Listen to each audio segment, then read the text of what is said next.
তাই না? তারপরে আপনি এখান থেকে কি বুঝবেন লাস্টের 3টে পয়েন্ট থেকে, যে শুরুর মূলধন ছিল 5 লাখ, এখন হয়েছে 20 লাখ, 5 লাখের থেকে 20 লাখে আসছে কয় বছরে? সেটাও, এটা কি দ্রুত গতিতে আগাইছে নাকি আস্তে আস্তে আগাইছে? ধীর গতিতে, তাই না? এটা হ্যাঁ, এটা নির্ণয় করবেন, ঠিক আছে? তারপরে এখানে দেখবেন যে এখানে মালিক সহ কয়জন কর্মচারী আছে। কর্মচারী, মালিককে কর্মচারী ধরতে হবে। কর্মচারী সংখ্যা কত, ঠিক আছে?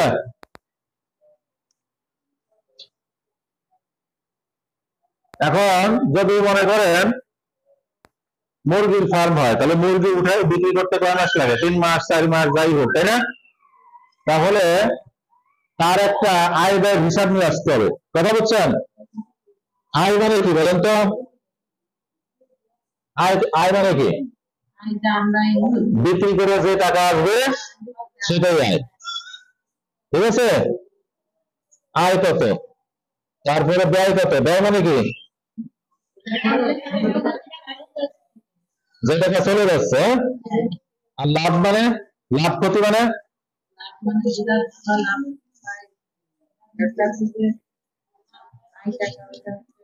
আয় ব্যয় আর হচ্ছে লাভ অথবা ক্ষতি, 3টা জিনিস হচ্ছে। আয় আয় একটা জিনিস, ব্যয় আর একটা জিনিস, আর একটা হচ্ছে লাভ অথবা ক্ষতি। আয় হচ্ছে আপনার যত টাকা আসবে বিজনেস থেকে, হ্যাঁ? আপনি পণ্য বিক্রি করতেছেন, সেবা বিক্রি করতেছেন, যত টাকা আসবে ওগুলো কি আয়। আর ব্যয় কি? আপনার টাকা চলে যাচ্ছে, আপনি আপনার মানুষকে চা বিস্কিট খাওয়াচ্ছেন, বিদ্যুৎ বিল দিচ্ছেন, তাই না? তারপরে মেডিসিন কিনতেছেন, খাবার দাবার কিনতেছেন, তাই না? খাবার দাবার মানে ওই মানে মুরগি পালতেছেন বা গরু পালতেছেন সেই খাবার দাবার, তাই তো? তারপরে ওই যে বাচ্চা উঠাইতে যে টাকা গেছে, হ্যাঁ, এগুলো টাকা চলে যাচ্ছে না, এগুলো ব্যয়। আর যখন একে বড় করে বিক্রি করবে সেটা হচ্ছে টাকা আসবে, এটা হচ্ছে আয়। এখন আপনি লাভ বের করবেন কিভাবে? আয় বিয়োগ ব্যয়। লাভ কি? আয় বিয়োগ। মনে করেন আপনার আয় হয়েছে 2 লাখ আর ব্যয় হয়েছে 1.5 লাখ, তাহলে কি হলো? 50,000 লাভ। এখন যদি 2 লাখ টাকা মানে 1.5 লাখ টাকা আয় হয়েছে আর 2 লাখ টাকা ব্যয় হয়েছে, তাহলে কি হলো? ক্ষতি হয়ে গেল, 50,000 টাকা ক্ষতি হয়ে গেছে। বুঝতে পারছেন? তাহলে এটা আপনারা ক্যালকুলেশন করবেন, খুব হয়তো আপনাকে বলবে না, আপনারা ধারণা করে নেবেন, ঠিক আছে, কথাবার্তার মাধ্যমে। তারপরে হচ্ছে এরপরে বিজনেসটা পুরো শিখে আসতে হবে। এর মধ্যে হচ্ছে বাচ্চা কোথা থেকে আনে, হ্যাঁ? যদি গরু হয়, গরু মোটা তাজা করেন, তাহলে গরু কোথা থেকে কেনে, তাই না? তারপরে কত টাকার গরু কেনে, কত টাকা দিয়ে ক্যান্সেল কোথা থেকে কেনে, ইত্যাদি ইত্যাদি। আর যদি মুরগির বাচ্চা হয় তাহলে সেটাও সে কোথা থেকে আনে, তারপরে পিস মুরগির পিস বাচ্চা যেগুলো সেগুলো কত করে দাম, ঠিক আছে? হ্যাঁ, আমি লিখে দিলাম কাঁচামাল, কাঁচামালের উৎস। তার মানে বুঝতে পারছেন কাঁচামাল মানে ইংরেজিতে বলে র মেটেরিয়ালস। হ্যাঁ, কাঁচামাল হচ্ছে আপনার একটা ওয়েল্ডিং এর ওয়ার্কশপ আছে, তাই তো? দরজা জানলা গ্রিল বানান আপনি, তাই তো? এর কাঁচামাল কি বলেন তো? কাঁচামাল হচ্ছে ওই যে হ্যান্ডেল, অন্যান্য যা যা দিয়ে ওই দরজা জানলা গ্রিল বানানো হয় সেইগুলোকে কাঁচামাল বলে, র মেটেরিয়ালস। তাহলে মুরগির ফার্ম, গরুর ফার্ম, এগুলোতে কাঁচামাল হবে ওইটাই। যে ছোট বাচ্চা আনতেছেন, টাকা লাগতেছে, গরু মোটা তাজা করুন, ওই ছোট ছোট গরু কিনতেছেন, বুঝতে পারছেন? তাহলে এই জিনিসগুলো সে কোথা থেকে নিয়ে আসে এবং কেমন দাম, এটা সম্পর্কে আমার ভালো একটা ধারণা নিয়ে আসতে হবে, কথা বুঝছেন? আচ্ছা, তারপরে কি কি খাবার দেওয়া হয়, তাই না? আপনারাও বললেন কিছু বাদ গেল কিনা, কি কি খাবার দেয়, খাবারের উৎস কি? খাবার, হ্যাঁ, বা খাবারের উৎস, এর কি কি খাবার দেওয়া হয়, কখন, তাই তো? সবসময় তো আর এক খাবার দেয় না, দেয় খাবার দেয়, পানি দেয়, কখন কি দেয় বিস্তারিত লিখে নিয়ে আসবেন নোট করে, হ্যাঁ? আপনি মনে করবেন, আপনি এমন ভাবে জিজ্ঞেস করবেন, এমন ভাবে বাস্তবে দেখবেন যে কালকেই আপনি এই ব্যবসাটা করতে পারেন। আর যার এই ধরনের ব্যবসা আছে সে যেন আরো ভালো করে জানতে পারেন। যার ব্যবসা আছে তাহলে তার কোথায় দুর্বলতা আছে, কোন বিষয়টা আপনি বোঝেন না, জানেন না, সেটা তো আপনার মধ্যে একটা ধারণা আছে না? তাহলে সেটা আপনি ভালো করে ওখান থেকে শিখে আসবেন, তাই তো? তার বুঝবেন? আচ্ছা, তারপরে কি করতে পারি আমরা?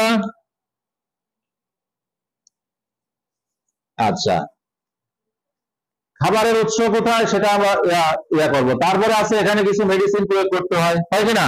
ঔষধ দিতে হয়, টিকা দিতে হয়, এগুলো কখন দিতে হয়, কিভাবে দেয় সেটাও আমরা জেনে আসবো, তাই তো? মেডিসিন অথবা টিকা, না? মেডিসিন অথবা টিকা এটা কখন দেয়? এটা কি এক মাস পর দেয়, না শুরুতে দেয়, নাকি 2 মাস পরে দেয়, তাই তো? এটা আপনাকে জানতে হবে, গরুর ক্ষেত্রেও, মুরগির ক্ষেত্রেও, সব ক্ষেত্রে। হ্যাঁ, এবং এটা কি মারফতে দেয়, তারা নিজেরাই দেয় নাকি পশু ডাক্তার ডেকে এনে দেয়, এটা শুনে আসবেন। এবং সেটা কি ধরনের মেডিসিন দেয়, কি ধরনের টিকা দেয়, বুঝতে পারছেন? যদি গরু মোটা তাজাকরণ হয়, গরু মনে করেন যে খাচ্ছে না ঠিক মতো, খালি ছেড়ে পাতলা পায়খানা যেটাকে বলে, তাহলে সেই ক্ষেত্রে কি করতে হয়? মেডিসিন আছে, হ্যাঁ, ডাক্তার নিয়ে আসে, কিন্তু আপনারও বেসিক নলেজ থাকতে হবে, তাই না? যে কি ধরনের ওষুধ দেয়, কোথায়, হ্যাঁ সেটাই, কোথায় যোগাযোগ করতে হবে, এই বেসিক নলেজ থাকা লাগবে, বুঝতে পারছেন? তারপরে হচ্ছে এগুলো শুনলেন, তারপরে হচ্ছে এর বাইরে আরো যত বিষয় আছে, কয় মাস পরে সে বিক্রি করে, কতদিন পরে সে বিক্রি করে, বুঝতে পারছেন? এটা নিবেন।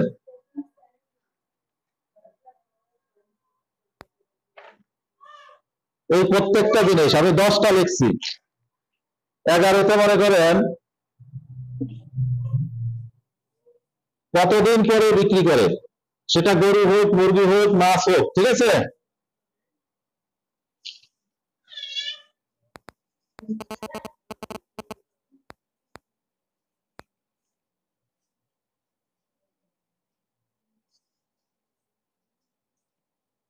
কতদিন পরে সেটা বিক্রি করে, হ্যাঁ? এর বাইরে আরো আছে, যদি পুকুর হয়, ঘের হয়, মাছ চাষের ক্ষেত্রে, যদি মুরগি হয়, মুরগির সে ফার্ম, গরু যদি হয়, গরুর ফার্ম, সেটা কিভাবে তৈরি করতে হয়, তারপরে সেটা কিভাবে পয় পরিষ্কার করতে হয়, তাই না? এটাও জানতে হবে নাকি? এটা না জানলে হবে? মাছ চাষ করতেছেন কিন্তু সেই ইয়াটা যে পয় পরিষ্কার না, মাছ চাষের উপযুক্ত না, তাহলে কি মাছ বড় হবে? হবে না। তাহলে পরিষ্কার পরিচ্ছন্নতার বিষয়, হ্যাঁ?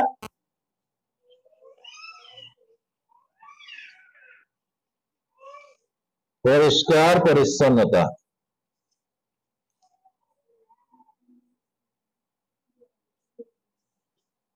এরপরে সর্বশেষ হচ্ছে এখান থেকে আপনারা আয় ব্যয়ের হিসাব নির্ণয় করবেন, ঠিক আছে? সব কিছু করে ওনার কাছ থেকে তথ্য নিয়ে আপনারা কি করবেন, এখান থেকে লাভ ক্ষতি নির্ণয় করবেন, ঠিক আছে? লাভ আর ক্ষতি সমান সমান কি, আয় বিয়োগ ব্যয়। আয় যদি বড় হয়, ব্যয় যদি ছোট হয়, তাহলে সেক্ষেত্রে লাভ হবে। আর আয় যদি ছোট হয়ে যায়, ব্যয় বড় হয়ে যায়, তাহলে কি হবে?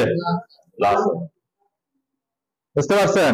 এর বাইরে আরো অনেক বিষয় আছে, আপনারা সেগুলো সুন্দর করে খাতায় লিখবেন। লেখা মানে কি, আপনি ওই বিষয়গুলো জানছেন, সেই বিষয়টা আপনি খাতায় লিখছেন, তার মানে ওই বিষয়ে আপনি কি পুরোপুরি জানে আসছেন। ক্লিয়ার? তাহলে এদিনকে আপনারা মুরগির ফার্ম নিয়ে আপনারা জানে আসছেন, এদিনে যাবেন গরুর। যদি ডেইরি ফার্ম হয়, দুগ্ধ উৎপাদনকারী সব থেকে ভালো কোনটা? 2টা গরু, হ্যাঁ 2টো সম্পর্কে তাতে আরো ভালো হলো। কিন্তু বড় প্রতিষ্ঠানে যেতে হবে, 2-3টে গরু এইসব প্রতিষ্ঠানে যেয়ে লাভ নেই, ঠিক আছে? অন্তত 15-20টা গরু আছে, হ্যাঁ, বড় বড় ফার্ম, বড় বড় ফার্মে যাবো, অনেক বড় ফার্ম আছে না অনেক জায়গায়, ডেইরি ফার্ম আছে না? আছে? কি বলেন নাই? অবশ্যই আছে, অবশ্যই আছে। এগুলো খোঁজ নেবেন, বড় প্রতিষ্ঠানে যাবেন, যত বড় জায়গায় যাবেন, ফার্মে যাবেন, বাড়ি যাবেন কি জন্য? বাড়ি যাওয়ার দরকার নাই, এত টাকা খরচ করে বাড়ি যেতে লাভ নেই, বুঝতে পারছেন? বড় ফার্মে যাবেন আপনারা, না না না, প্রতিষ্ঠানে যাবেন, বড় বড় ফার্মে যাবেন, কোনো বাসায় যাওয়ার দরকার নেই। বড় ফার্মে যাবেন। যদি ফার্ম না থাকে তাহলে যদি কোনো ব্যক্তি পর্যায়ে থাকে, সবই তো ব্যক্তি পর্যায়ে, তাই না? কিন্তু আপনারা চেষ্টা করবেন, বাসা বলতে কি, সবই তো বাসা, এরা তো ওটাই ফার্ম, ওটাই ফার্ম, ওটাই ফার্ম। ফার্ম তো আর সরকারি বেসরকারি প্রাতিষ্ঠানিক হয় না, সবই ব্যক্তি পর্যায়ে, তাই না? যত বড় প্রতিষ্ঠানে যাবেন তত ভালো শিখতে পারবেন, এটা খেয়াল রাখবেন, ঠিক আছে?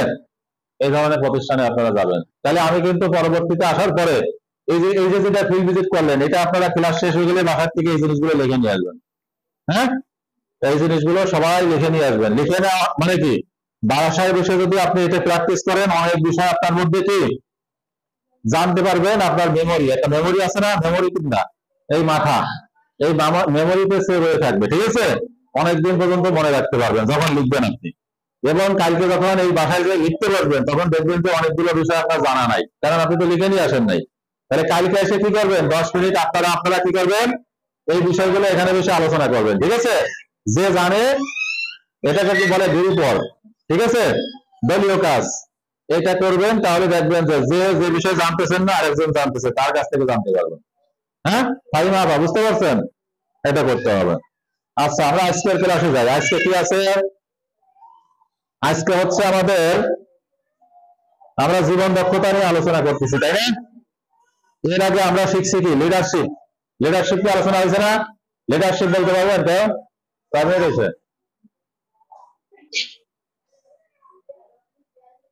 মাত্র 11। ঠিক আছে, ওকে, ঠিক আছে। আচ্ছা, হ্যাঁ, ঠিক আছে। আচ্ছা, আমি যেটা বলতেছি, লিডারশিপ বলেন তো, লিডারশিপ আলোচনা হয়ে গেছে, আপনি আলোচনা করছেন না? লিডারশিপ, লিডারশিপ মানে নেতৃত্ব দেওয়া। লিডারশিপ মানে কি? নেতৃত্ব দেওয়া। হ্যাঁ, কয়টা বাজে? নাস্তা যে এখনো দিল না, 12টা বেজে গেছে। হ্যাঁ, আচ্ছা, লিডারশিপ কি? নেতৃত্ব দেওয়া, তাই না? এটাও একটা লাইফ স্কিল। লাইফ স্কিল খালি যে একটা বিষয় তা না। লাইফ স্কিল কি একটা বিষয়? অগণিত বিষয়। প্রত্যেকটা বিষয় যদি আপনি অর্জন করতে পারেন, তাহলে ধরে নেওয়া হবে যে সুমি আপা, তার ভিতরে সমস্ত প্রকারের লাইফ স্কিল আছে। বুঝতে পারছেন? লাইফ স্কিল থাকা মানে আপনাকে আর কেউ হারাতে পারবে না। আপনি যেখানেই হাত দিবেন, ওটাতে আপনি সফল হতে পারবেন। বুঝতে পারছেন?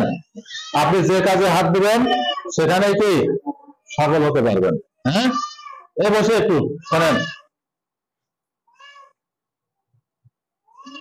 লাইফ স্কিল থাকা মানে কি বলেন? লাইফ স্কিল আসলে কিছু বৈশিষ্ট্য, কিছু গুণ। লাইফ স্কিলটা কি বলেন তো? জীবন দক্ষতা, এগুলো কিছু বৈশিষ্ট্য বা গুণ, আপনার ভিতরে থাকা কিছু গুণ, ভালো দিক, তাই না? এখন গুণ কি, সব গুণ কি সবার মধ্যে আছে? কম বেশি। আপনি যদি বলেন আপনার মধ্যে কি কি গুণ আছে, আপনি বলেন যে আমি খুব ধৈর্যশীল, আমি কি খুব ধৈর্যশীল। এখন আপনার একটা কথা বলবো না, আপনি হুট করে রেগে গেলেন, তাহলে কি আপনার মধ্যে সেই গুণ আছে? নাই। ধৈর্যশীল ব্যক্তি তো সহজে রাগে না। আপনি রেগে গেলেন মানে হেরে গেলেন, তার মানে কি আপনি মানসিক ভাবে দুর্বল। আপনি কি মানসিক ভাবে দুর্বল। যে যত বেশি তাড়াতাড়ি রেগে যায়, সে তত বেশি মানসিক ভাবে কি দুর্বল। তাহলে সেই গুণ যার ভিতরে ভালো ভালো গুণগুলো থাকবে, সে তত বেশি কি শক্তিশালী ব্যক্তি। হ্যাঁ, সে তার দ্বারা ভালো ভালো কিছু করা সম্ভব নাকি? তার ভিতরে তাহলে আমরা যেগুলো বিষয় নিয়ে এক একটা টপিক আপনারা সুন্দর করে লিখবেন। যেমন আমি যদি বলি লিডারশিপ, লিডারশিপটা কি বলেন? কেবল নেতৃত্ব দেওয়া। কিভাবে নেতৃত্ব দিবেন, এটা দরকার কেন আমাদের ব্যবসায়ী হিসেবে, উদ্যোক্তা হিসেবে আমার কি জন্য দরকার বলেন তো? কি কাজে লাগবে আমাদের?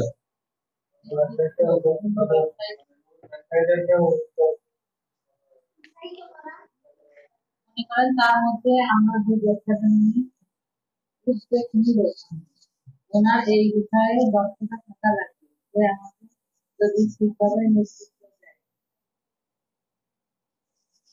হ্যাঁ, বলেন। নেতৃত্ব দেয়,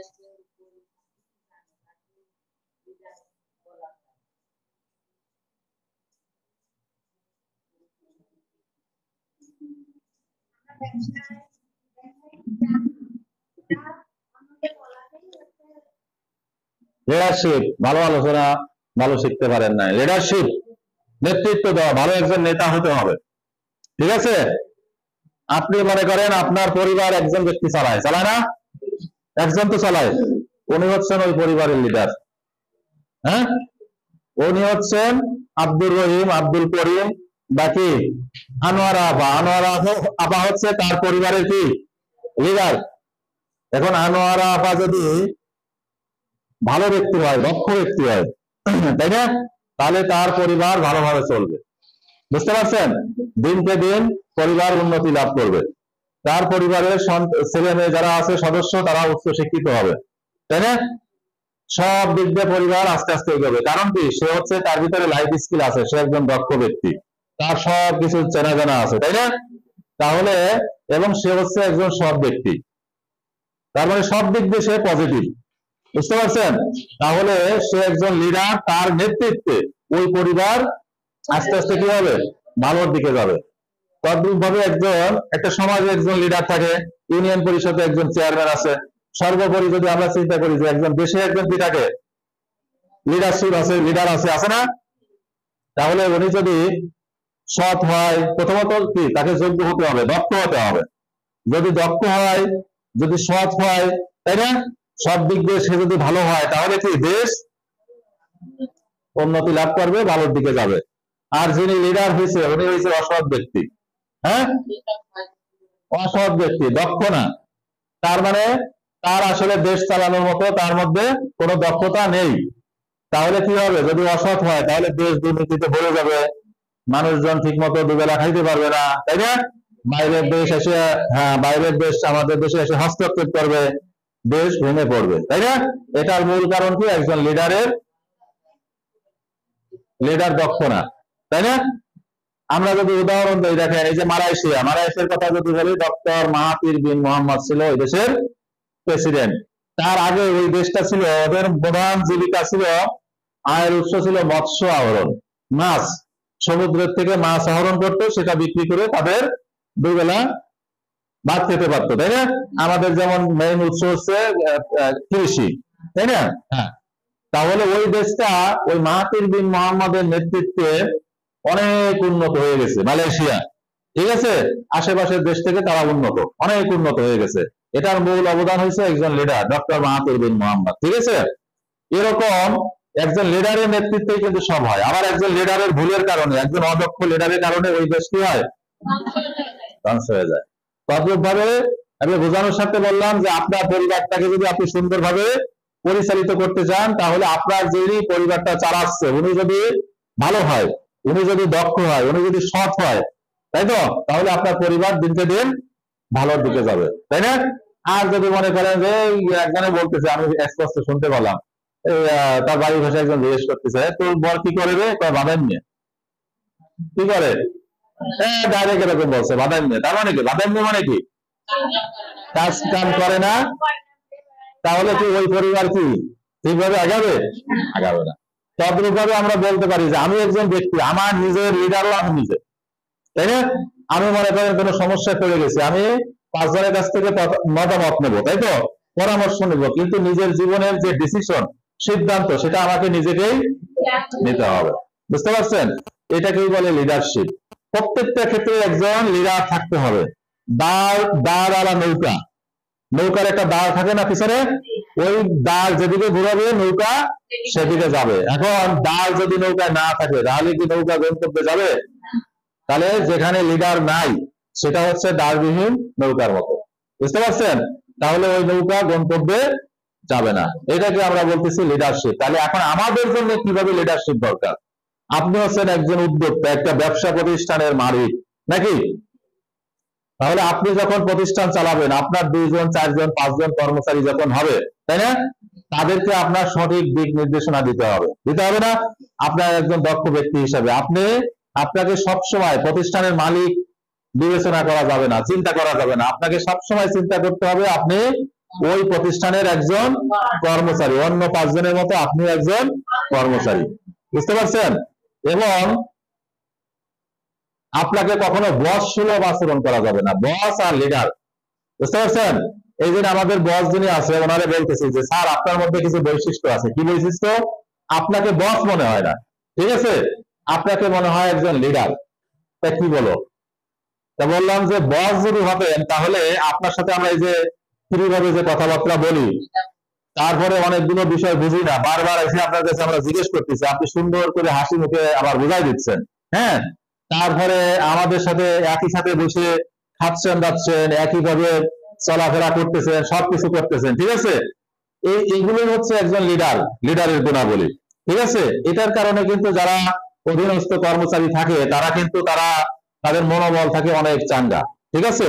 তারা প্রতিষ্ঠানটাকে নিজের মনে করে তারা কাজ করে, ঠিক আছে। আর যদি আপনি বস হইতেন তাহলে আপনার এখানে আসতেও পারমিশন লাগতো, আপনি একটা জিনিস একবার বুঝাইছেন, দ্বিতীয়বার প্রশ্ন করতে আমাদের ভয় লাগতো, তাই না? এরকম এই ভয়ে ভয়ে কিন্তু আসলে কাজ হতো না, ঠিক আছে। তা উনি হাসে দিছে আর কি, ঠিক আছে, ভালো ভালো কথা বলছি। তো এইটাই আমাদের কি হতে হবে, একজন লিডার যে থাকে সে সব সময় কি করে, মনে করেন একজন কর্মচারীরা যে ধরনের আচরণ করে, যে ধরনের সবার সাথে মিলেমিশে, ওরকম তাদের সাথে মিলেমিশে চলতে হবে, বুঝতে পারছেন। তাদের যদি কোনো সময় মনোবল দুর্বল হয়ে যায়, হ্যাঁ, তাদেরকে মনোবল চাঙ্গা করতে হবে, তাদেরকে ভালো ভালো কথা বলতে হবে, উৎসাহ দিতে হবে, অনুপ্রেরণা দিতে হবে, তাই না? এগুলো হচ্ছে একজন লিডারের বৈশিষ্ট্য, বুঝতে পারছেন। তাহলে এই লিডারশিপ আমাদের মধ্যে থাকতে হবে একজন উদ্যোক্তা বা ব্যবসায়ী হিসেবে, কি বলবেন? ঠিক আছে তো? আচ্ছা, অনেকগুলো বিষয় আমি আলোচনা করে গেছে বলে আর আমি যাচ্ছি না। এখানে আপনারা শিখছেন হচ্ছে লিডারশিপ নিয়ে আলোচনা হয়েছে, তারপরে দ্বন্দ্ব হয় কি কারণে, অনেক সময় দ্বন্দ্ব হয় না, হ্যাঁ, দ্বন্দ্ব মনে করেন যে আপনার মতের অমিল, তাই তো, ব্যক্তি স্বার্থ, কি কারণে হয় দ্বন্দ্ব? ব্যক্তি স্বার্থ, একটা কাজ করতে গেছেন, আপনি দেখতেছেন আমার স্বার্থ এখানে নাই, এই তো আপনি দ্বন্দ্ব শুরু করে দিচ্ছেন, তাই না? এই ছোটখাটো দ্বন্দ্ব থেকে যখন আস্তে আস্তে বড় হয় তখন বিশাল আকারে দাঙ্গা কাজিয়া মারামারি এগুলো হয়, তাই না? এখন এটা করতে গেলে এটা কি ভালো না খারাপ? এটা তাহলে বন্ধ করতে হবে। তাহলে বন্ধ করলে কি হবে? বন্ধ করতে হবে, সেখানে থাকবে নেগোসিয়েশন করা লাগবে। নেগোসিয়েশন মানে সমঝোতা করে দেওয়া, মীমাংসা করে দেওয়া, তাই তো। এখানে পক্ষ থাকবে তিনটা, দ্বন্দ্ব করে কয় ব্যক্তি? দুইটা পক্ষ মিলে। দুইটা পক্ষ না হলে দ্বন্দ্ব হয় না।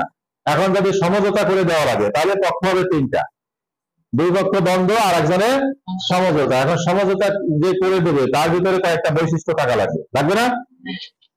প্রথমতই তাকে হতে হবে নিরপেক্ষ, তাই তো, কারো পক্ষ নেওয়া যাবে না।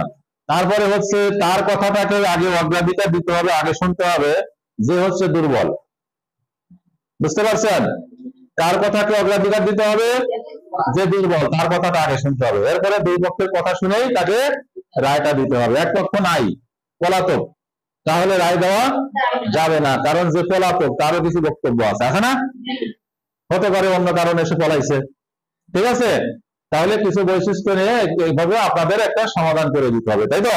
তাহলে একজন উদ্যোক্তা হিসেবে আপনার মধ্যে এই যে নেগোসিয়েশন বা সমঝোতা বিষয়ক যে দক্ষতা, এটাও আমাদের মধ্যে থাকা লাগবে, বুঝতে পারছেন?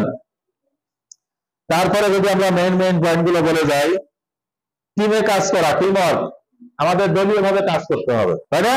আপনার প্রতিষ্ঠানে আপনি যখন এককভাবে কাজ করতে যাবেন কোনো কাজ, সেই কাজ কখনো ভালো, কিন্তু যখনই আপনি দলীয় ভাবে কাজ করবেন, তাই না? দলীয় ভাবে কি, আপনার প্রতিষ্ঠানে 10 জন লোক আছে, সেই যখন আপনি কোনো দলীয় কাজ করতে যাবেন, টিম ওয়ার্ক করতে যাবেন, তখন মেইন যে বৈশিষ্ট্য আপনার মধ্যে থাকতে হবে যে ওখানে ওই যে 10 জন আপনি সহ, এখানে সব থেকে যিনি দক্ষ এবং যোগ্য ব্যক্তি তাকে প্রথমে টিম লিডার বানাতে হবে। তাকে কি বানাতে হবে?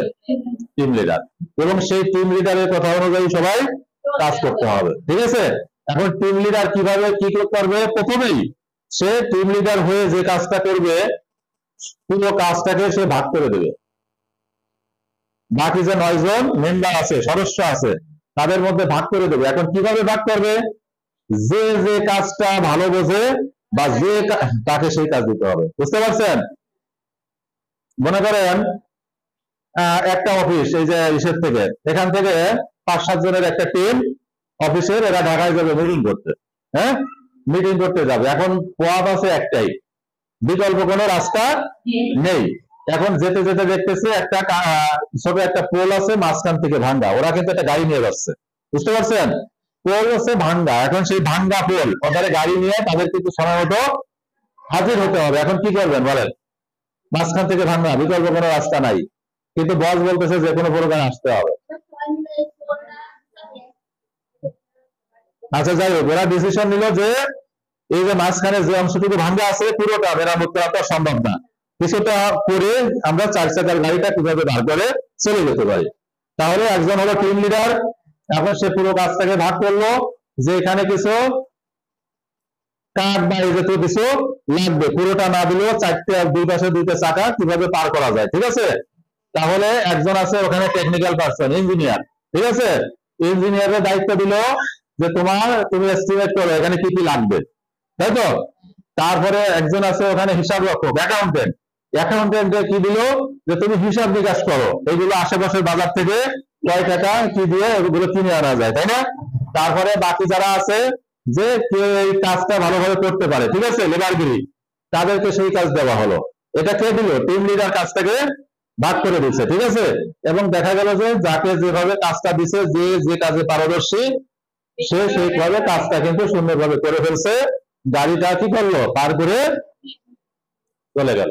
তাহলে যে কোনো টিম ওয়ার্ক করবেন আপনাকে প্রথমতই কি করতে হবে? আপনি মনে করেন একটা টিমে কাজ করতেছেন, সেখানে 2জন পুরুষ আছে, হ্যাঁ, 2জন মহিলা আছে, একজন প্রতিবন্ধী আছে, বুঝতে পারছেন? এখন সবাইকে কি একই কাজ দিলে হবে? সেখানে কিছু ভারী কাজ আছে, ভারী কাজ বুঝেন, সেই কাজটা অবশ্যই পুরুষ যারা আছে তাদের একটু শক্তি সামর্থ্য বেশি, তাহলে সে তাদেরকে সেই কাজ দিতে হবে। যেগুলো একটু হালকা কাজ মহিলা যারা আছে তাদেরকে দিলাম। যে প্রতিবন্ধী সে তো আরো ইয়া, তাই না? তাকে দিয়ে যে কাজটা করানো সম্ভব তাকে সেই কাজটা দিতে হবে। এখন এই বিষয়টা যদি যে টিম লিডার থাকবে সে না বোঝে, সবাইকে দিয়ে এক কাজ করাতে চায়, তাহলে কাজ হবে? কাজ হবে না। কিন্তু মজুরি দেওয়ার ক্ষেত্রে কিন্তু সবাইকে সমান, জেন্ডার বৈষম্য করা যাবে না। জেন্ডার বৈষম্য বোঝেন? জেন্ডার বৈষম্য বোঝেন? জেন্ডার জেন্ডার জেন্ডার নিয়ে আলোচনা হবে। জেন্ডার হচ্ছে নারী পুরুষের সামাজিক পরিস্থিতি। হ্যাঁ, আমরা মনে করেন যে কর্মক্ষেত্রে জেন্ডার বৈষম্য কিভাবে করি? নারী পুরুষ আমরা একসাথে একই কাজ করতেছি, নারীকে দিচ্ছি 50,000 টাকা বেতন, পুরুষকে দিচ্ছি 20,000, নারীকে দিচ্ছি 15,000, তাই না? বিভিন্ন কারণ দেখাচ্ছি, এগুলোই হচ্ছে জেন্ডার বৈষম্য। তাহলে কি করা যাবে না? জেন্ডার বৈষম্য থাকা যাবে না, বুঝতে পারছেন?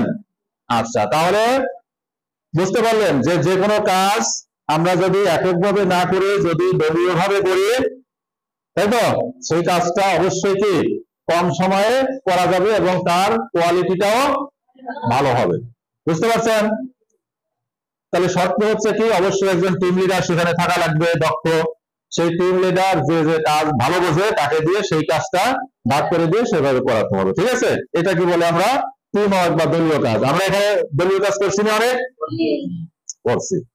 আচ্ছা, তারপরে এখানে আছে যোগাযোগ দক্ষতা নিয়ে আমরা আলোচনা করছি, তাই না? যোগাযোগ দক্ষতা থাকা লাগবে। এই যোগাযোগ দক্ষতা আবার 2 ধরনের, তাই তো? কয় ধরনের আপনাদের জানা আছে? একটাকে বলে ভাষাগত, আর একটা হচ্ছে অভাষাগত। ভাষাগত আলোচনা হয়েছে না? ভাষাগত কি বলেন তো? সামনাসামনি কথা বলা, সামনাসামনি অথবা অনলাইনে কথা বলতেছেন, ঠিক আছে, ভাষা প্রয়োগ করতেছেন, সেটাই হচ্ছে ভাষাগত যোগাযোগ। হ্যাঁ, ভাষা প্রয়োগ করতেছেন যেখানে, ঠিক আছে, সেটাই লিখিত হোক আর অলিখিত হোক, হ্যাঁ, সবই ভাষাগত। আর অভাষাগত কোনটা? যেখানে ভাষা নাই, আকার ইঙ্গিতে, আকার ইঙ্গিতে, বুঝতে পারছেন? ওই পাশে উনি কথা বলতেছে, এ পাশে আবার বলতেছে, ঠিক আছে, কি বললো? কথা বলা যাবে না, মুখ ব্যবহার করছে, ভাষা ব্যবহার করছে, পারে না, ইশারাই বলছে, ঠিক আছে, এইভাবে। তাহলে আমাদের সমাজে কিছু ব্যক্তি আছে যারা, যাদেরকে আমরা বাক প্রতিবন্ধী বলি, তাই না? কি বলি? কথা বলতে পারে না। তারা কথা বলে কিভাবে? অভাষাগত যেটা সেটাকে তারা প্রয়োগ করে, আকার ইঙ্গিতে কথা বলে, তাই না? বিটিভি বাংলাদেশ টেলিভিশনের খবর দেখছেন না?